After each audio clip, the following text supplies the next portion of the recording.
بسم اللہ الرحمن الرحیم نحمده ونصلی علی رسوله الکریم اما بعد اعوذ باللہ من الشیطان الرجیم بسم اللہ الرحمن الرحیم اهدنا الصراط المستقیم صراط الذین انعمت علیہم غیر المغضوب علیہم ولا الضالین آمین صدق اللہ العظیم۔ وقال النبي صلى الله عليه وسلم لا يؤمن أحدكم حتى يكون هواه تبعا لما جئت به أو كما قال عليه السلام۔ اللهم صل على سيدنا محمد وعلى آل سيدنا محمد وبارك وسلم۔ آج کا جو ہمارا موضوع رہے گا وہ موضوع تقریباً عام باتوں سے ہٹ کر ایک علمی موضوع رہے گا، اور اس موضوع کو سمجھنے کے لیے آپ کے سامنے کچھ ابتدائی تمہیدی بات کی جا رہی ہے کہ سب سے پہلی بات کہ لوگوں میں یہ سوال بہت مشہور ہوتا ہے اور اس سوال کا بڑا چرچا ہوتا ہے لوگوں میں کہ جب اللہ تعالیٰ نے قرآن کو نازل فرمایا اور پیارے نبی صلی اللہ علیہ وسلم کے ذریعے احادیث کا ذخیرہ اور مجموعہ ہمارے سامنے ہے، تو اب ایسی صورت میں ان پر عمل کرنا ہی فقط لازم اور ضروری ہے۔ ان کے علاوہ کسی کی تقلید کرنا، اپنے آپ کو حنفی کہنا، اپنے آپ کو شافعی کہنا، اپنے آپ کو مالکی کہنا، اپنے آپ کو حنبلی کہنا، اس کی کیا ضرورت ہے؟ یہ دین میں ایک نئی ایجاد ہے، ایک بدعت ہے، لہٰذا ان سب چیزوں کو چھوڑ کر صرف قرآن اور حدیث پر عمل کیا جائے، یہی اصل ہے، اور باقی چیزیں یہ گمراہی کی باتیں ہیں، اس سے بچنا چاہیے۔ یہ ایک طریقے سے سوال لوگوں میں پیدا کیا جاتا ہے، اور پھر اس پر مزید پختگی پیش کرنے کے لیے اس قسم کی بات کی جاتی ہے کہ اگر آپ کہتے ہیں کہ آپ شافعی ہو یا حنفی ہو تو صحابہ کرام شافعی تھے یا حنفی تھے، ہے نا؟ اس قسم کا سوال بے تکا کیا جاتا ہے۔ تو بہرحال انشاءاللہ آج اس ضمن میں ہم کچھ قرآن اور حدیث کے حوالے سے اس موضوع کو سمجھنے کی اور جاننے کی انشاءاللہ العزیز کوشش کرے گا۔ اللہ تعالیٰ حق کہنے، حق سمجھنے کی توفیق اور طاقت نصیب فرمائے۔ دیکھیے، اللہ تعالیٰ نے جو دین ہمیں عطا فرمایا ہے وہ دین مکمل ہے، اور اللہ تعالیٰ نے اس کو تام فرمایا ہے، ناقص اور ادھورا نہیں ہے۔ اسی لیے اللہ تعالیٰ نے چھٹے پارے میں اس دین کے مکمل ہونے کا صاف اعلان فرمایا ہے کہ الیوم اکملت لکم دینکم، کہ آج میں نے تم پر تمہارے دین کو مکمل کر دیا۔ آج میں نے تم پر تمہارے دین کو کیا کر دیا؟ مکمل کر دیا۔ تو یہ قرآن کریم کی آیت ہے جس سے پتہ چلتا ہے کہ اللہ تعالیٰ نے پیارے نبی صلی اللہ علیہ وسلم پر دین کو مکمل فرما دیا۔ 23 سالہ عرصے میں اللہ تعالیٰ نے قرآن کریم کو نازل فرمایا، اور قرآن کریم کے ذریعے سے اور پیارے نبی صلی اللہ علیہ وسلم کی احادیث کے ذریعے سے اللہ تعالیٰ نے دین کو تام اور مکمل فرما دیا۔ اس میں تو کوئی شک و شبہ نہیں ہے۔ البتہ جہاں تک دین کی جو بنیاد اور اساس ہے، دین کا جو فاؤنڈیشن ہے، دین کا جو ریفرنس ہے، میری بات سمجھ میں آ رہی ہے جی؟ کہ اگر ہم کوئی دین کی بات کرتے ہیں، دین کی کوئی بھی اگر ہم بات کرتے ہیں تو ظاہر ہے کہ دین کی بات بے بنیاد نہیں ہونی چاہیے، بلکہ دین کی بات بنیادی ہونی چاہیے، اساسی ہونی چاہیے، ریفرنس والی ہونی چاہیے کہ آپ جو دین کی بات پیش کر رہے ہو اس کا ریفرنس کیا ہے، اس کا حوالہ کیا ہے، آپ کہاں سے پیش کر رہے ہیں، یہ ضروری ہے۔ سمجھ میں آئی بات؟ ورنہ انسان ہر چھوٹی بڑی باتوں کو دین کی بات بنا سکتا ہے، بھی بنا سکتا ہے کہ نہیں؟ کوئی بھی بات اپنی من سے کہی ہوئی بات کو بھی کہہ دے گا کہ یہ دین کی بات ہے، نعوذ باللہ من ذالک۔ ایسا نہیں ہے، بلکہ دین کے کچھ اساس ہے اور دین کی کچھ بنیادیں ہیں۔ میں بالخصوص یہاں ثالث والوں کو بھی خاص کہوں گا کہ فقط اس کو بیان کی حیثیت سے سننے کی بجائے، جیسے ہمیشہ میں ان سے کہا کرتا ہوں کہ کچھ نوٹس لکھ لیا کرے تاکہ ان کے لیے فائدہ مند رہ سکتا ہے۔ تو دین کی اساس اور بنیاد کل 4 چیزیں ہیں۔ کتنی چیزیں ہیں؟ 4 چیزیں، یاد رکھیے گا۔ نمبر 1 ہے قرآن، سب سے بڑی بنیاد، سوال ہی پیدا نہیں ہوتا ہے، اللہ تعالیٰ کا کلام ہے نا۔ اگر کسی نے کہہ دیا قرآن کی بات تو اس کا انکار ہم کر سکتے ہیں؟ نہیں۔ اگر کسی نے قرآن کی ایک آیت کا انکار کر دیا تو وہ کیا بن گیا؟ کافر۔ اگر کیا بن گیا؟ کافر۔ تو دین کی پہلی اور سب سے اصل بنیاد ہے قرآن، ٹھیک ہے؟ اسی طریقے سے دین کی دوسری بنیاد ہے حدیث۔ دین کی دوسری بنیاد کیا ہے؟ حدیث۔ حدیث کا تعلق کس سے ہے؟ نبی کریم صلی اللہ علیہ وسلم سے ہے۔ اللہ کے رسول صلی اللہ علیہ وسلم کی زبان مبارک سے کہی ہوئی باتوں کو، اللہ کے رسول صلی اللہ علیہ وسلم کے کیے ہوئے عمل کو کیا کہا جاتا ہے؟ حدیث کہا جاتا ہے۔ اور اللہ تعالیٰ نے اس حدیث کو شریعت کا درجہ دیا ہے۔ جیسے قرآن پہلے نمبر پر شریعت کے درجے میں ہے، اسی طریقے سے حدیث دوسرے نمبر پر شریعت کے درجے میں ہے۔ اور خود قرآن کریم نے اس پر مہر لگائی ہے، اسٹیمپ لگائی ہے، اس طور پر کہ اللہ تعالیٰ نے 27ویں پارے میں ذکر فرمایا، نبی کریم صلی اللہ علیہ وسلم کی کہی ہوئی باتوں سے متعلق قرآن نے یہ فیصلہ دیا ہے کہ وما ينطق عن الهوى ان هو الا وحی یوحى، کہ نبی صلی اللہ علیہ وسلم اپنی منمانی کوئی بات نہیں کرتے ہیں۔ نبی صلی اللہ علیہ وسلم اپنی منمانی کوئی بات نہیں کرتے۔ آپ کی ہر بات تو وحی کی روشنی میں ہوتی ہے، یعنی اللہ تعالیٰ کی رضامندی کی روشنی میں ہوتی ہے۔ آپ وہی کہتے ہیں جس سے اللہ راضی ہوتا ہے۔ بات سمجھ میں آ رہی کہ نہیں؟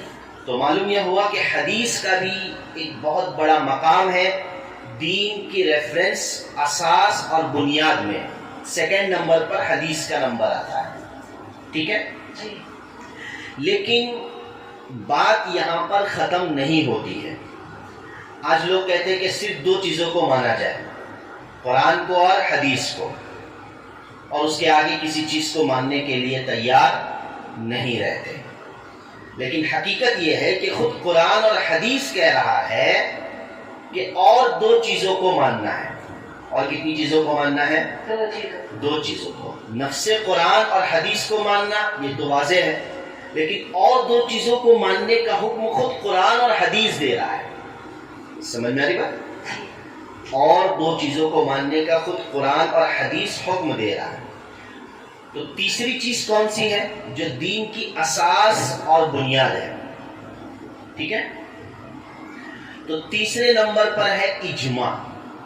تیسرے نمبر پر کیا ہے؟ اجماع۔ اجماع کا لفظ مطلب جس کو ہم کہتے ہیں اجتماعیت ہے نا، اجماع یعنی بہت سے لوگوں کا اس پر اتفاق، بہت سے لوگوں کا اس پر کانفیڈنس، اعتماد، ایک بہت بڑی جماعت کا، بہت سارے لوگوں کا، تو اس کو کہتے ہیں اجماع۔ سمجھ میں آ رہی بات؟ اس کی مثال سمجھ لیجیے۔ اب مجھے آپ کو قرآن کی مثال دینے کی ضرورت نہیں، آپ جانتے ہیں قرآن کس کو کہتے ہیں۔ اب مجھے حدیث کی مثال دینے کی ضرورت نہیں، آپ جانتے ہیں حدیث کس کو کہتے ہیں۔ اب مسئلہ ہے تیسرے نمبر کا، اور وہ کیا ہے؟ اجماع۔ سمجھ میں آ رہی ہے بات؟ اچھے طریقے سے سمجھ لیجیے۔ میں کوشش یہ کروں گا کہ بہت آسانی کے ساتھ پیش کرنے کی کوشش کروں گا، چونکہ یہ ایک علمی بحث ہے، لہٰذا میں کچھ کنفیوزنگ باتیں نہیں کروں گا، بہت ہی آسان انداز میں بولنے کی کوشش انشاءاللہ العزیز کروں گا۔ تو اجماع کس کو کہتے ہیں؟ میں نے اس کا ڈکشنری میننگ آپ کے سامنے پیش کیا کہ اجماع یعنی اجتماعیت، بہت سارے لوگوں کا کسی ایک بات پر جمنا، متفق ہونا، اسے کیا کہتے ہیں؟ اجماع کہتے ہیں۔ جب تک نبی کریم صلی اللہ علیہ وسلم دنیا میں حیات تھے، جب تک نبی کریم صلی اللہ علیہ وسلم دنیا میں حیات تھے، زندہ تھے، تو صحابہ کرام کے لیے ظاہر بات ہے کہ دین کی اساس اور بنیاد تو دو ہی چیزیں تھی واضح طور پر، ارے وہ ہے کہ نہیں؟ ایک تو قرآن اور دوسری نبی صلی اللہ علیہ وسلم کی ذات گرامی جو خود ان کے سامنے موجود تھی۔ کوئی دین کا مسئلہ تھا تو براہ راست اللہ کے رسول صلی اللہ علیہ وسلم سے پوچھ لیتے، اللہ کے رسول صلی اللہ علیہ وسلم قرآن کی روشنی میں اور اللہ کی رضامندی کی روشنی میں اس کا جواب دے دیتے تھے، ٹھیک ہے؟ لیکن جب اللہ کے رسول صلی اللہ علیہ وسلم دنیا سے تشریف لے گئے، اب نبوی دور نہیں رہا بلکہ صحابہ کا دور رہا۔ آپ صلی اللہ علیہ وسلم کے چلے جانے کے بعد کس کا دور رہا؟ صحابہ کا دور رہا۔ اور خود صحابہ کے دور میں صحابہ کی طرف سے ایسی کچھ باتیں پیش آئی اور دین کا حصہ بنی جو باتیں نبی کریم صلی اللہ علیہ وسلم کے دور میں، نبی کریم صلی اللہ علیہ وسلم کے زمانے میں نہیں تھی، لیکن پھر بھی صحابہ نے اس کو قبول کر لیا اور اس پر عمل کیا۔ بات سمجھ میں آئی کہ نہیں؟ جیسے اس کی مثال میں آپ کو سمجھاؤں، حضرت عثمان غنی رضی اللہ تعالیٰ عنہ کے زمانے میں، سمجھ میں آ رہی بات؟ کتنے خلیفہ ہے، کتنے نمبر کے؟ تیسرے خلیفہ۔ حضرت عثمان غنی صحابہ کا دور ہے، تیسرے خلیفہ ہے۔ حضرت عثمان غنی رضی اللہ تعالی عنہ کے دور میں آپ دیکھو گے آپ نے ایک بہت بڑا کام کیا۔ کیا کیا؟ ایک تو آپ نے قرآن کریم کو جمع کرنے کا کام کیا، اور مزید یہ کہ قرآن کریم کے رائٹنگ اور رسم الخط کو متعین کیا۔ اب اس کو میں سمجھاتا ہوں کیسے۔ بھائی آج جو ہم قرآن دیکھ رہے ہیں کہ نہیں، اس کی جو لکھاوٹ ہے، اس کی جو لکھائی ہے، ہمیں سیم نظر آتی ہے کہ نہیں؟ ہمیں نظر آتی ہے کہ نہیں؟ سیم، بالکل سیم نظر آتی ہے۔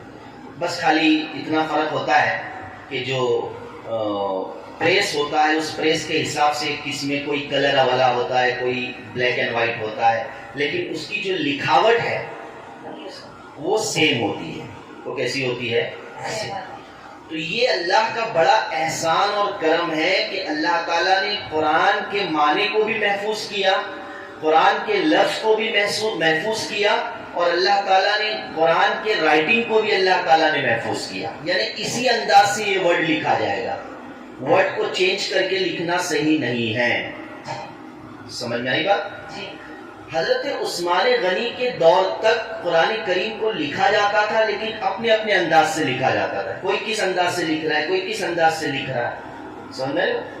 لیکن حضرت عثمان غنی نے یہ خدشہ اور یہ خیال ظاہر کیا کہ بھئی جتنا نبی صلی اللہ علیہ وسلم کے زمانے سے دور پرانا ہوتا چلا جائے گا، آگے بڑھتا چلا جائے گا، تو ممکن ہے کہ لوگ اس میں الگ الگ طریقے سے قرآن میں مداخلت کریں گے۔ اس لیے حضرت عثمان غنی نے ایک ہی رائٹنگ کو متعین کر دیا کہ اب قرآن کو اسی انداز سے لکھا جائے گا، اور تمام صحابہ نے اس پر اتفاق کر لیا۔ تمام صحابہ نے اس پر کیا کر لیا؟ یہ کیا بن گیا؟ اجماع۔ یہ کیا بن گیا؟ اجماع۔ بھائی ایک ہی رائٹنگ سے لکھنے کا نبی صلی اللہ علیہ وسلم کے دور میں کوئی ثبوت نہیں تھا، الگ الگ انداز سے لکھا جاتا تھا۔ ابوبکر صدیق کے زمانے میں بھی، حضرت عمر فاروق کے زمانے میں بھی، لیکن حضرت عثمان غنی نے نیا کام کیا۔ بس میں کہ نہیں؟ اب نعوذ باللہ من ذالک کیا ہم کہیں گے کہ حضرت عثمان غنی نے کوئی بدعت شروع کی؟ ارے وہ تو صحابی رسول ہے، اور صرف صحابی رسول نہیں بلکہ 2 مرتبہ داماد رسول ہے۔ ارے 1 مرتبہ بھی نہیں، کتنی مرتبہ؟ 2 مرتبہ کے داماد رسول ہے، خلیفہ رسول ہے، صحابی رسول ہے، داماد رسول ہے، عشرہ مبشرہ میں سے ہے۔ ارے بھائی اور کتنی فضیلت ہے نا؟ شہید ہے، شہادت کا مرتبہ اور درجہ ان کو ملا ہے۔ تو معلوم یہ ہوا کہ دین کی اساس اور بنیاد صرف قرآن اور حدیث نہیں بلکہ قرآن، حدیث اور تیسرے نمبر پر کیا ہے؟ اجماع۔ آپ ہی کے دور میں ایک اور عمل ہوا اور ایک اور کام ہوا حضرت عثمان غنی کے دور میں۔ وہ یہ ہوا کہ جمعہ کے موقع پر آپ لوگ تو مسجد میں جمعہ کے لیے نہیں آتے عورتیں، لیکن آپ دیکھو گے کہ جمعہ کے موقع پر 2 اذانیں دی جاتی ہیں. کتنی اذانیں دی جاتی ہے؟ 2. نارمل دنوں میں، عام دنوں میں ظہر کی فقط 1 اذان ہوتی ہے، لیکن جمعہ کے موقع پر 2 اذان ہوتی ہے. ایک اذان جو عام ہوتی ہے اور دوسری اذان جو عین خطبے کے وقت جب امام ممبر پر چڑھتا ہے تو اس موقع پر جمعہ کی اذان ہوتی ہے. سمجھ میں آئی بات؟ لیکن آپ صلی اللہ علیہ وسلم کے زمانے میں، حضرت ابوبکر صدیق کے زمانے میں، حضرت عمر فاروق کے زمانے میں جمعہ کی صرف ایک ہی اذان ہوتی تھی. کتنی اذان ہوتی تھی؟ جیسے ظہر کی ایک اذان ہوتی ہے اسی طرح جمعہ کی بھی ایک ہی اذان ہوتی تھی. لیکن حضرت عثمان غنی نے جمعہ کی 2 اذانیں شروع کر دی. کتنی اذانیں شروع کر دی؟ 2 اذان. ایک تو پہلے دی جاتی ہے، اس کے بعد پھر ممبر پر جب امام چڑھتا ہے تو اس وقت اذان دی جاتی ہے. اس کا کچھ ریزن تھا کہ لوگ جس وقت امام ممبر پر چڑھتا ہے تو اس وقت لوگ دوڑے دوڑے اذان سن کر آتے تھے تو خطبہ چھوٹ جاتا تھا. اس لیے حضرت عثمان غنی نے چاہا کہ کچھ وقت پہلے اور ایک اذان دی جائے تاکہ لوگ الرٹ ہو جائے اور پہلے بہت جلد مسجد میں آنے کی کیا کر لے، کوشش کر لیں. اس وجہ سے انہوں نے 2 اذانوں کو شروع کر دیا. کسی نے آپ کو نہیں روکا، سب نے اس پر اتفاق کیا. یہ کیا بنا؟ اجماع. سمجھ میں آئی بات؟ میں سرسری چل رہا ہوں، اور بھی اس پر بول سکتا تھا لیکن اب وقت کا خیال رکھتے ہوئے میں سرسری بول رہا ہوں. چوتھا، دین کی اساس اور بنیاد. چوتھے نمبر پر 3 چیزیں سمجھ میں آ گئی. قرآن ہے، حدیث ہے. تیسرے نمبر پر کیا ہے؟ اجماع. امت کا اجماع، امت کا کانفیڈنس، اتفاق، جماؤ. بات سمجھ میں آ رہی کہ نہیں؟ کسی ایک چیز پر جم جانا. اور چوتھے نمبر پر ہے قیاس. چوتھے نمبر پر کیا ہے؟ قیاس. قیاس کہتے ہیں سوچنے کو، اسٹڈی کرنے کو، ریسرچ کرنے کا نام کیا ہے؟ قیاس ہے. میں نے الگ الگ انداز سے سمجھانے کی کوشش کی، شاید آپ لوگ سمجھ گئے ہو گے. ٹھیک ہے؟ قیاس کا مطلب کیا ہے؟ اسٹڈی کرنا، کوشش کرنا، اور کیا کرنا؟ ریسرچ کرنا. ٹھیک ہے؟ اس کا نام ہے قیاس.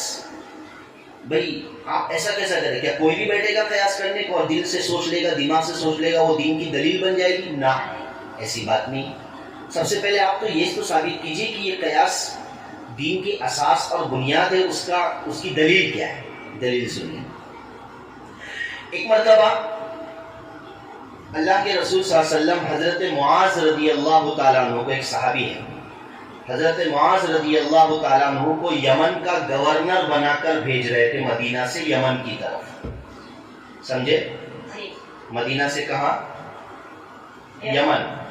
یمن شہر کی طرف بھیج رہے تھے. گورنر، اس وقت کا گورنر کا مطلب کیا؟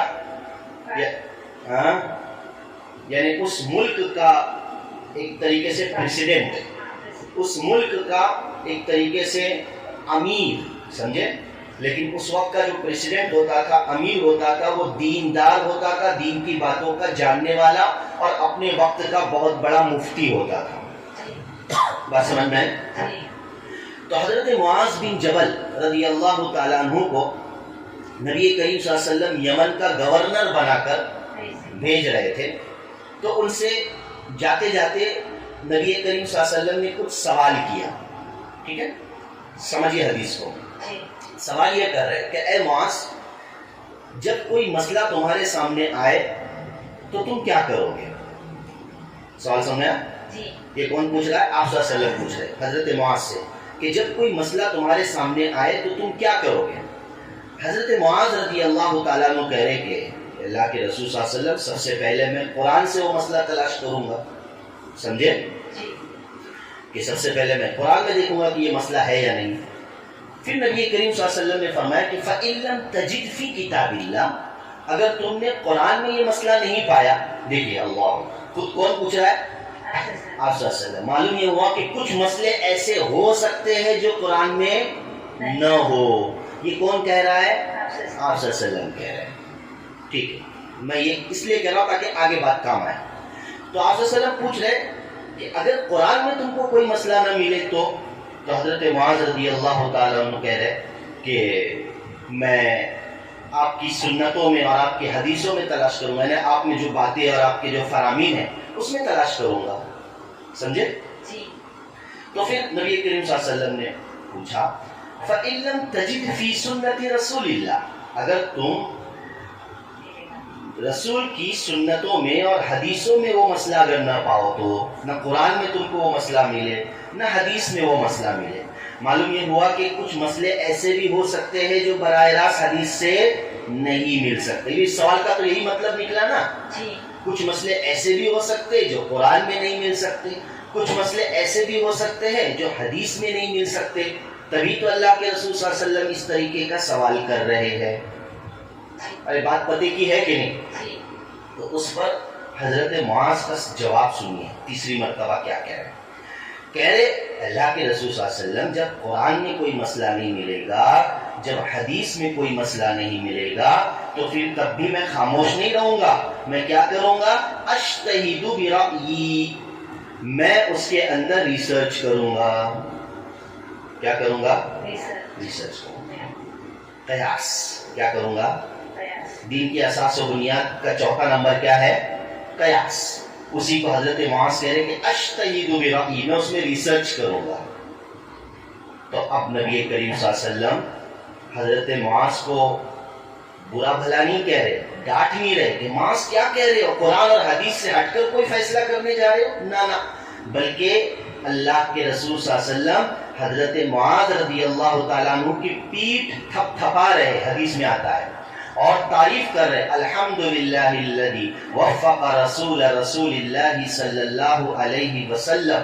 تعریف کرتے ہوئے کہہ رہے کہ اللہ کا شکر ہے کہ اللہ تعالیٰ نے میرے قاصد کو کیا دیا، یعنی معاذ کون ہے؟ آپ صلی اللہ علیہ وسلم کے قاصد ہے. میرے قاصد کو اللہ تعالیٰ نے دین کے سمجھنے کی توفیق دی. بات سمجھ میں آ گئی؟ تو خلاصہ کیا نکلا؟ دین کی اساس اور بنیاد کتنی چیزیں ہیں؟ قرآن، حدیث، اجماع، قیاس. سمجھ میں آ گئی بات؟ اب آئیے آگے. پورے دین کا جو خلاصہ ہے وہ دو چیزوں پر ہے. پورے دین کا خلاصہ کتنی چیزوں پر ہے؟ دو چیزوں پر. ابھی جو میں نے چار چیزیں بتلائی وہ کیا ہے؟ دین کی ریفرنس ہے، دین کے اساس اور بنیاد ہے. ٹھیک ہے؟ اور پورے دین کا خلاصہ دو باتوں پر ہے. سمجھے؟ ایک ہے عقائد، عقیدہ. ٹھیک ہے؟ اور دوسرے نمبر پر ہے مسائل، جس کو ہم اعمال بھی کہہ سکتے ہیں. عقائد نمبر 2 پہ مسائل. ٹھیک ہے؟ عقائد سمجھتے کہ نہیں؟ عقیدہ آپ کا کچھ چیزیں ایسی ہے جو عقیدے سے متعلق ہے کہ آپ کا عقیدہ صاف ہونا چاہیے. اللہ پر ایمان، رسول پر ایمان، کتاب پر ایمان، آخرت پر ایمان. یہ ساری چیزیں ضروری ہے کہ نہیں؟ اگر آپ کا عقیدہ ہی خراب ہو، نعوذ باللہ من ذالک، اگر آپ عقیدتاً شرک کرتے ہیں تو چاہے کتنی نمازیں پڑھے، آپ کی نماز اللہ کے یہاں قبول ہوگی؟ نہیں ہوگی. تو دین کی بنیاد یعنی دین کا خلاصہ دو چیزوں پر ہے. ایک عقیدہ، ٹھیک ہے، اور دوسرے نمبر پر ہے مسائل. ٹھیک ہے؟ اب مسائل بغیر تقلید کے حل ہو ہی نہیں سکتے. مسائل جو ہے وہ بغیر تقلید کے حل ہو ہی نہیں سکتے. نہیں سمجھ رہے؟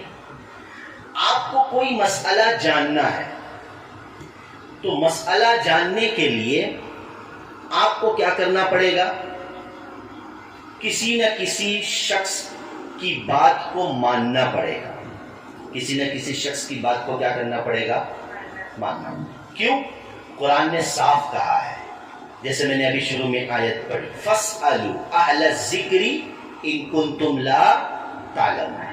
اگر تم نہیں جانتے تو جاننے والوں کو کیا کرو؟ پوچھو اور مسئلے پر کیا کرو؟ عمل کرو. پوچھو، مسئلے پر عمل کرو. یہی اصل طریقہ ہے. سمجھ میں آ گئی بات؟ اچھا. اللہ تعالیٰ نے، ہم سورہ فاتحہ پڑھتے ہیں ہر نماز میں، ہر رکعت میں، پڑھتے کہ نہیں؟ اور ہم کون سی آیت پڑھتے ہیں؟ اللہ تعالیٰ سے دعا کرتے ہیں اہدنا الصراط المستقیم، اے اللہ مجھے سیدھا راستہ دکھا، مجھے سیدھے راستے پر چلا. یہ اللہ تعالیٰ سے دعا کرتے ہیں. اب اللہ تعالیٰ کا ہم پر احسان ہے کہ اللہ تعالیٰ نے اسی جگہ پر اسی آیت کے بعد بتلا دیا کہ سیدھا راستہ کون سا ہے نا. صاف صاف اللہ نے واضح کر دیا. اے اللہ ہمیں صراط مستقیم پر چلا، ہم اللہ تعالیٰ سے دعا کرتے ہیں. لیکن آگے یہ لکھا ہوا ہے بس سیدھا راستہ، قرآن سے بہتر کوئی سیدھا راستہ ہو سکتا ہے؟ حدیث سے بہتر کوئی سیدھا راستہ ہو سکتا ہے؟ تو اللہ تعالیٰ نے یہ کہنا چاہیے تھا اہدنا الصراط المستقیم ای صراط القرآن. دیکھو قرآن کھول کر ایسی کوئی آیت دکھتی ہے کیا؟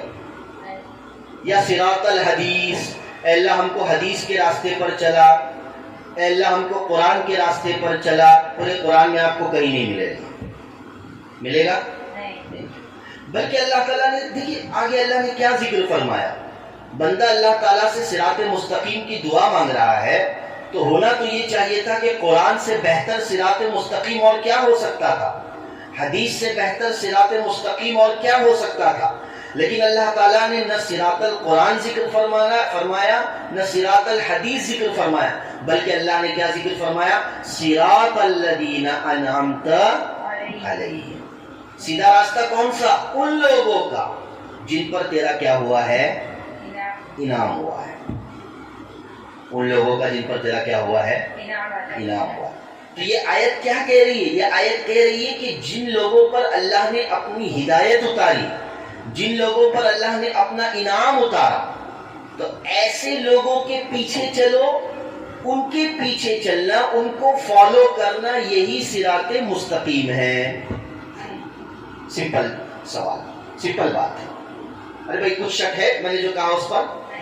ہے نا. قرآن کہہ رہا ہے صراط الذین انعمت علیہم، ان لوگوں کا راستہ جن پر تو نے انعام کیا. یعنی ایسے لوگوں کے راستوں کو تم فالو کرو، ایسے لوگوں کے راستوں کے پیچھے چلو، تبھی تم صراط مستقیم پر قائم رہ سکتے ہو.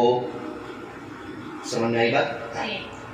اسی طرح اللہ نے قرآن میں ایک اور آیت ذکر فرمائی وَاتَّبِعْ سَبِيلَ مَنْ أَنَابَ إِلَيَّ، ان لوگوں کے راستے کو اختیار کرو جو میری طرف رجوع ہوتے ہیں. یعنی جن کے دل میں اللہ کا ڈر اور خوف ہوتا ہے ان کے پیچھے چلو. قرآن کہہ رہا ہے. بات سمجھ رہے کہ نہیں؟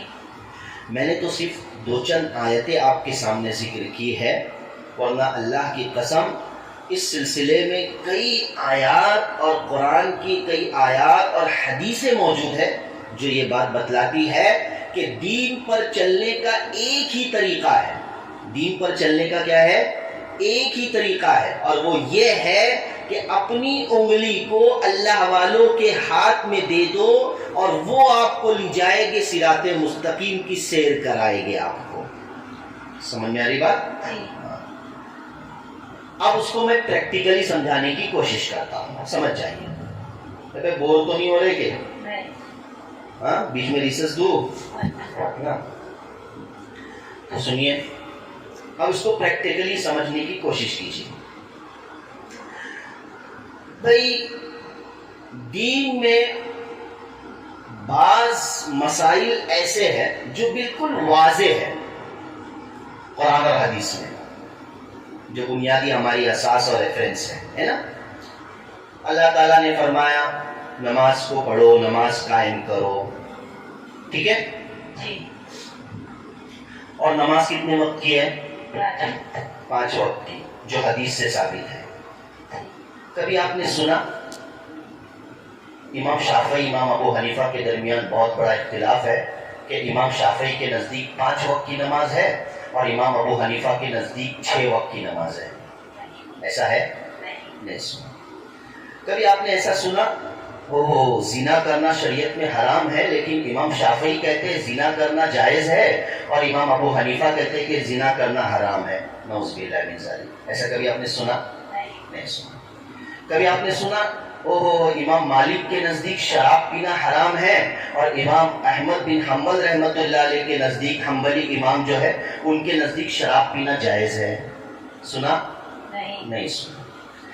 جو چیزیں دین میں واضح ہے، جس پر کوئی تبصرہ کرنے کی ضرورت ہی نہیں ہے، سمجھ میں آ رہی بات؟ تو ظاہر ہے کہ وہ واضح ہونے کی وجہ سے اب اس میں امام شافعی، امام حنفی، امام مالک، امام ابو حنیفہ کہنے کی کوئی ضرورت ہی نہیں ہے.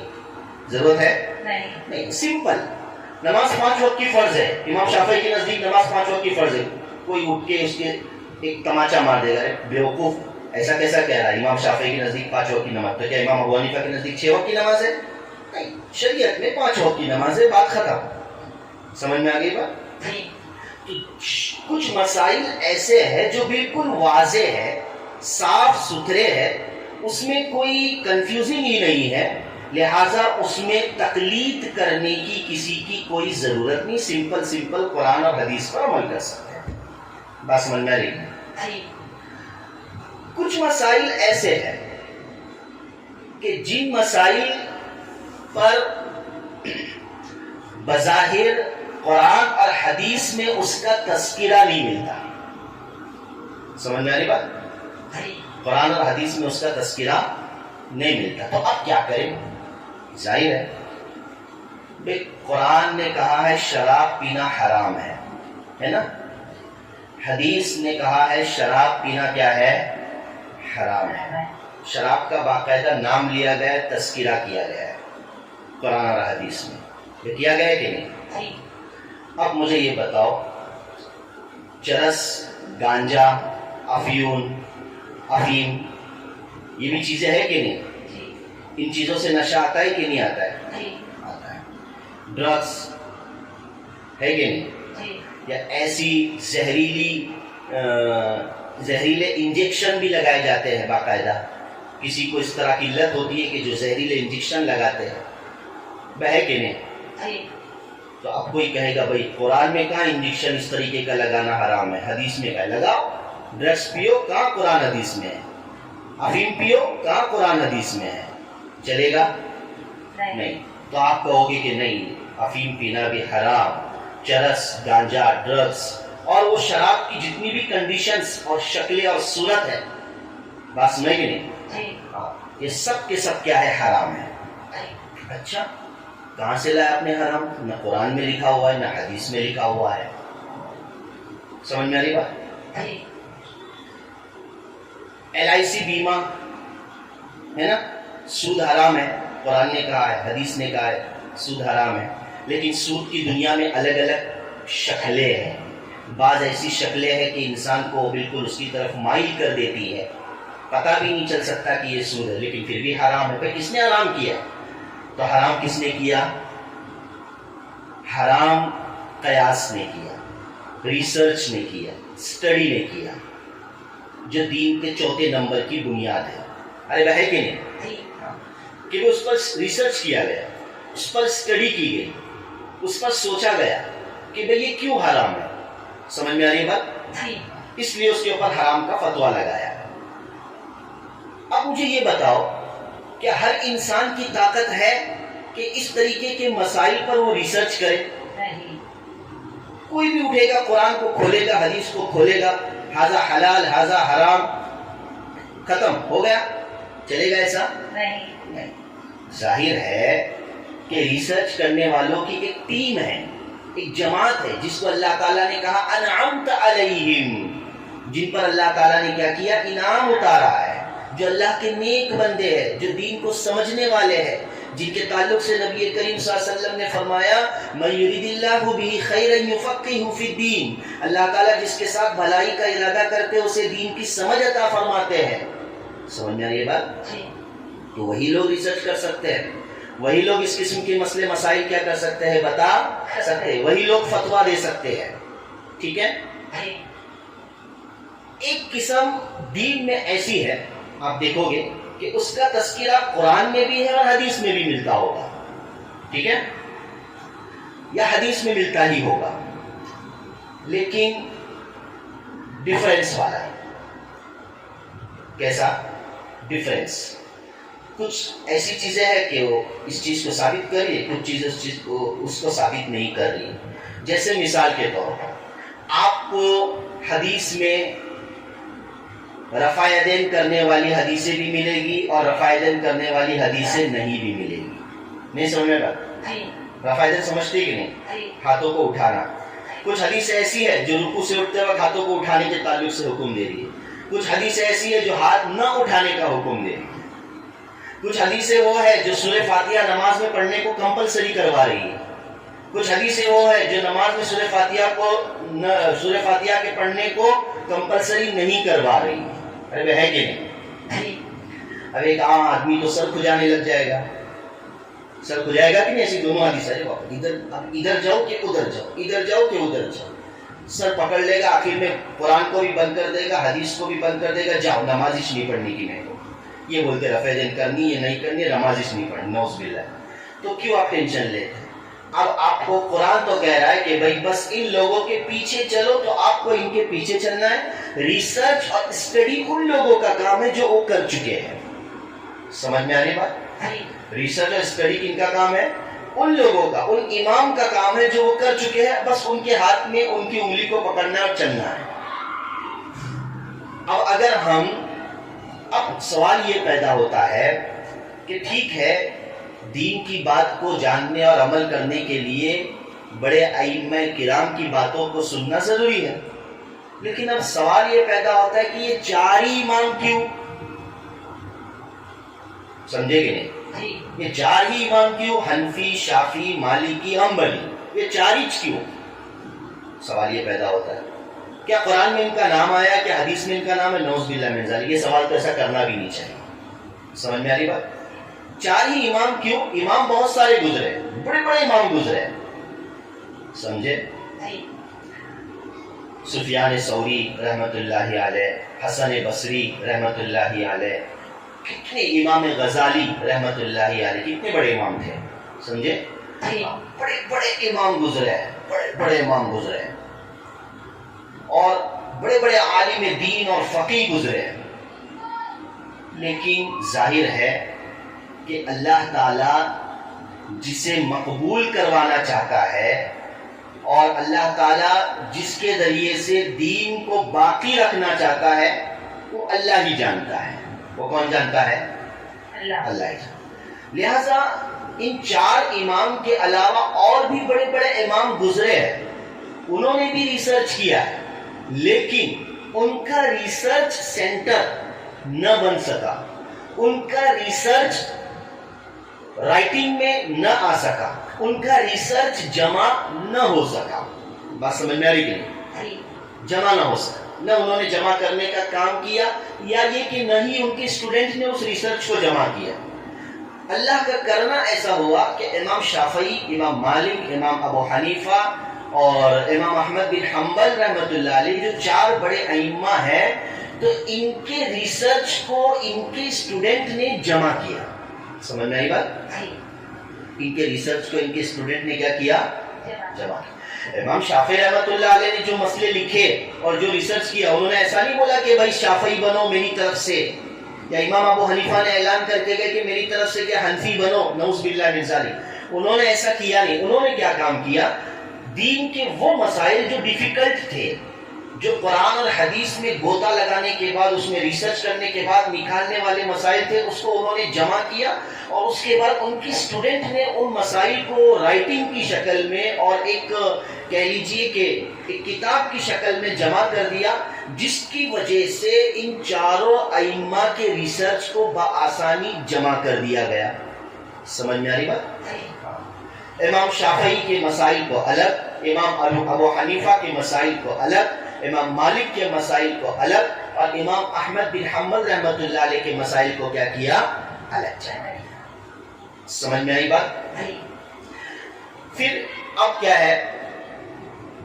شافعی مسلک پر عمل کرنا آسان. اب کہتے کہ بھائی امام شافعی کے نزدیک، نعوذ باللہ، اس کا یہ مطلب ہرگز نہیں کہ امام شافعی شریعت کے بنانے والے بن گئے، امام ابو حنیفہ دین کے بنانے والے بن گئے، نہیں، بلکہ انہوں نے جو ریسرچ کر کے کتاب سے جو مسئلے نکالے ہیں اس کی طرف خالی وہ ریفرنس اور حوالہ ہے. سمجھ میں آئی بات؟ جیسے ہم کہتے بھائی دنیاوی اعتبار سے بھی آج ڈاکٹر کا بہت سی چیزوں میں اختلاف ہوتا ہے. ارے ہوتا ہے کہ نہیں ہوتا ہے؟ ایک نارمل سی بخار ہے، سادی بخار ہے، دیکھو ڈاکٹر لوگوں کا کتنا اختلاف ہوتا ہے. اور کبھی کبھی اتنا پاگل بنا کر پیسے کھینچتے ہیں. آپ لوگوں میں کوئی میڈیکل کرتا ہو تو معافی چاہتا ہوں. کیا کرتے ہیں؟ آپ بخار ہے، آپ کو بخار ہے، آپ ایک ڈاکٹر کے پاس جاؤ گے، آپ کا دل کر رہا ہے چلو دوسرے ڈاکٹر کے پاس جاؤ، تو وہ دوسرے ڈاکٹر کے پاس جانے کے بعد جانتا ہے کہ اس پہلے نے جو دوا دیا وہ بالکل صحیح ہے، لیکن کبھی وہ پہلے والی کی دوا کو قبول کرے گا نہیں. اس کو ہٹا دو، میں دوسری دوا دیتا ہوں، اس کو شروع کرو. بات سمجھ میں آئی کہ نہیں؟ تو ڈاکٹر کا بھی آپس میں اختلاف ہوتا ہے اور ہم اس اختلاف کو قبول کیا ہے کر لیتے ہیں. تو یہاں ظاہر ہے کہ ریسرچ کرنے میں تھوڑا بہت تو اختلاف ہوگا کہ نہیں ہوگا؟ یقیناً اختلاف ہوگا ریسرچ کرنے میں، اور ان مسائل میں اختلاف ہوگا جن مسائل کے تعلق سے اس قسم کی الگ الگ حدیثیں موجود ہیں. نعوذ باللہ اپنی منمانی سے انہوں نے اس بات کو پیش نہیں کیا، بلکہ باقاعدہ حدیثوں سے ثابت ہے. کچھ حدیثیں اس تعلق سے بھی ہے، کچھ حدیثیں اس تعلق سے بھی ہے. بس اللہ کا مقصد یہ ہے کہ پیارے نبی صلی اللہ علیہ وسلم کے طریقے ان امام کے ذریعے سے پوری دنیا میں ہمیشہ ہمیشہ جاری رہے. اس لیے اللہ تعالیٰ نے یہ نظام فرمایا، اور یہ مسلک شافعی، مسلک حنفی، مسلک مالکی اور مسلک حنبلی کی بنیاد پڑ گئی. اور ان کی تقلید کیے بغیر ہم دین پر عمل کر ہی نہیں سکتے، کر ہی نہیں سکتے. آج جو بہت سے لوگ یہ کہتے نا کہ بھائی ہم شافعی، حنفی، مالکی، حنبلی کو مانتے نہیں، لیکن ظاہر بات ہے کہ کام وہی کرتے جو وہ انہوں کر کے گئے ہیں. سوال ہی پیدا نہیں ہوتا ہے. انہوں نے ریسرچ کر کے پورے مسئلے مسائل کو رکھ دیا ہے، فقہ کی کتابوں کو رکھ دیا ہے. اب اسی پر در حقیقت ہم کیا ہے عمل کر سکتے ہیں. ایک عام آدمی کے لیے گنجائش نہیں ہے کہ وہ بخاری شریف کھول کر عمل کرے یا قرآن کھول کر عمل کرے. آسان ہے اس کے لیے؟ نہیں ہے. وہ تو ظاہر بات ہے کہ ان کی ریسرچ کی بھی جو فقہ ہے، کتابیں ہیں، اسی کی اسٹڈی کرے گا، تحفۃ الطالب پڑھے گا، تب جا کر نماز پر عمل کرے گا. ایک مثال دے رہا ہوں، ہے کہ نہیں؟ تحفۃ الطالب پڑھے گا یا کوئی اور فقہ کی کتاب پڑھے گا تو اسی پر عمل کر سکتا ہے، وہ اس کی بغیر اس کے لیے چارہ نہیں ہے. اب سوال یہ پیدا ہوتا ہے کہ ٹھیک ہے چاروں امام برحق ہے، تو پھر ایک ہی امام کف کے ہم فالوور کیوں ہیں؟ میرا جی چاہے تو کبھی میں حنفی بنوں، میرا جی چاہے تو کبھی میں شافعی بنوں. بس سمجھ میں آ رہی ہے؟ بھائی لیکن یہاں پر حنفی اور شافعی اپنے آپ کو کہلوانا یہ نعوذ باللہ دین کی ایجاد نہیں. بس اتنا ہے کہ اس امام کی طرف منسوب ہے ہم، جو اس نے ریسرچ کیا ہے امام نے، اس کے مسئلے مسائل پر میں چونکہ عمل کرتا ہوں اس لیے میں شافعی بنا. نعوذ باللہ اس کا یہ مطلب نہیں کہ میں مسلمان نہیں ہوں، اپنے آپ کو میں محمدی اور مسلمان نہیں کہہ رہا ہوں، ایسی بات نہیں ہے.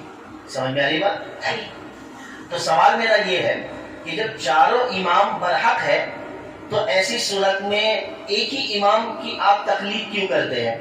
شافعی تو شافعی، حنفی تو حنفی. شافعی والا حنفی مسئلے پر کبھی عمل نہیں کرتا، حنفی والا شافعی مسئلے پر کبھی عمل نہیں کرتا. ظاہر ہے کہ اگر ایسی چھوٹ مل جائے اور ایسی اجازت مل جائے کہ چاہے آپ کبھی حنفی بنو چاہے آپ کبھی شافعی بنو، تو اب ایسی صورت میں دین پر اخلاص کے ساتھ عمل نہیں ہوگا، بلکہ اس میں اپنا نفع، ذاتی نفع اور اپنی منمانی داخل ہو جائے گی. داخل ہوگی کہ نہیں ہوگی؟ مثال کے طور پر خون نکلنے سے امام ابو حنیفہ رحمۃ اللہ علیہ کے نزدیک وضو کیا ہو جاتا ہے؟ ارے بولیے. نہیں ٹوٹتا. نماز کیا ہو جاتی ہے؟ وضو نہیں، سوری، کیا ہو جاتی ہے؟ نماز کیا ہو جاتی ہے؟ نماز ٹوٹتی ہے. ٹوٹتی ہے. امام شافعی رحمۃ اللہ علیہ کے نزدیک نماز نہیں ٹوٹتی. بات سمجھ رہے کہ نہیں؟ اب مان لو ہم نماز پڑھ رہے ہیں، کوئی شافعی کوئی حنفی کیا کر رہا ہے؟ نماز پڑھ رہا ہے. کوئی حنفی کیا کر رہا ہے؟ اس کا خون نکل گیا. اب بولے گا تو کائے کو نماز توڑو، میں بھی تھوڑی دیر کے لیے شافعی بن جاتا ہوں. امام شافعی رحمۃ اللہ علیہ کے نزدیک کیا ہے؟ نماز نہیں ٹوٹتی. اور وضو کرنے کے بعد عورت کو چھونے سے، اجنبی عورت کو چھونے سے وضو کیا ہو جاتی ہے؟ اس کے نزدیک، شافعیہ کے نزدیک، حنفیہ کے نزدیک نہیں ٹوٹتی ہے. کسی شافعی نے اگر ہاتھ لگا بھی دیا، اب بولے گا ارے چلو میں حنفی بنتا ہوں، میں کیا کروں گا، وضو کرنے کی میرے کو ضرورت نہیں، ٹھنڈی ہے ویسے بھی، پانی میں ہاتھ ڈالنے کے لیے یہ لگ رہا ہے بہت. تو اب ظاہر بات ہے کہ دین میں اخلاص کیا ہو جائے گا؟ ختم ہو جائے گا. آدمی اپنی چاہتوں پر عمل کرنا شروع کر دے گا اگر ہر امام کی تقلید کرنے جائے تو. تو اس سے ایک بہت بڑا نقصان ہو سکتا ہے. اس لیے فقہائے کرام نے، علماء کرام نے تقلید شخصی کو واجب قرار دیا اس خوف سے نکلنے کے لیے. ورنہ حنفی مسائل بھی صحیح ہے، شافعی مسائل بھی، مالکی بھی، سب صحیح ہے، لیکن ظاہر ہے کہ سب پر عمل کرنے کی صورت میں نیت میں فساد اور نیت میں بگاڑ لازم آ سکتا ہے.